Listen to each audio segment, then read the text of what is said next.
Ryan Zinke, Secretary of the Interior, today from Boise, Idaho. And, sir, thank you for your time today. I know you're from Montana, and you have said under oath you don't believe climate change is a hoax. How do you defend the decision? Why reject the accord, sir? Well, it's easy to defend because it's not about climate change. It's about the deal. The deal is bad, and as you read through it, it's only about 20 pages. But as you read through it, we pay for it. We pay billions of dollars up front. We pay more than anyone else. Secondly is the deal itself, even by MIT, it doesn't really do anything. It doesn't move the needle if everyone complies and we lose jobs. So it was a bad deal.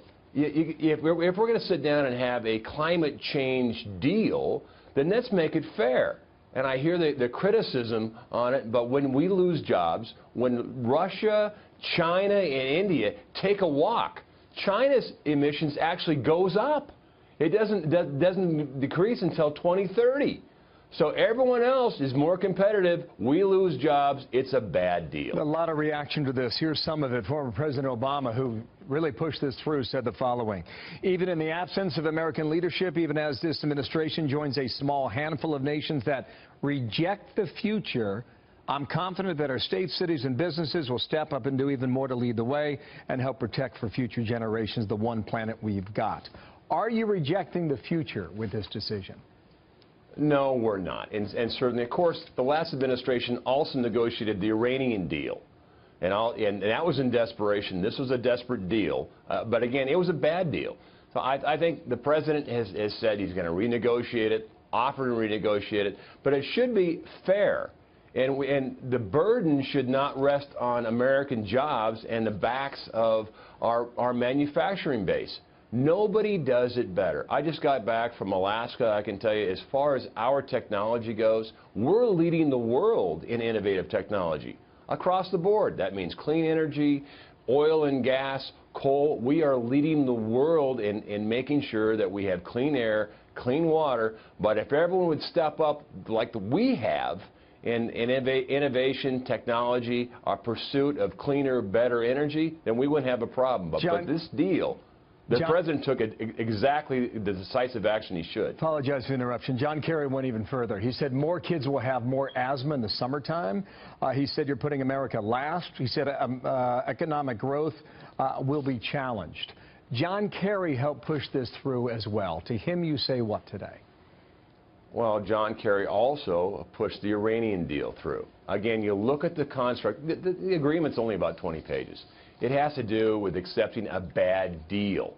If we're going to sit down, let's make sure the agreement has shared burden. This one does not. It gives the world's leading polluters a free walk 2030. It costs us billions of dollars up front. It costs millions of jobs, and these are hard-working people, blue-collar people, manufacturing base of this country.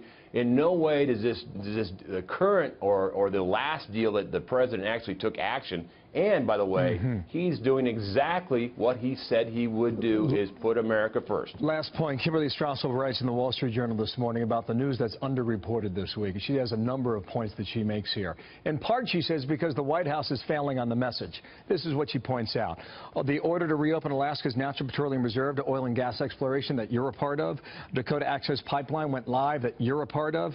Fish and Wildlife Service took steps that may stop the Obama administration's last-minute endangered species listing for the Texas hornshell that you are a part of. Commerce Secretary Wilbur Ross said that he was open to completing the Transatlantic Trade and Investment Partnership, and Senator John Thune said his caucus is drafting the base language of an Obamacare replacement. That's an awful lot in 1 week. You just came back from Alaska. We've debated drilling in ANWR for decades. Will that happen under this administration? Yes or no? Well, we're focused on the Strategic Petroleum Reserve. Again, the Petroleum Reserve. The last administration made millions of acres unavailable in the Petroleum Reserve.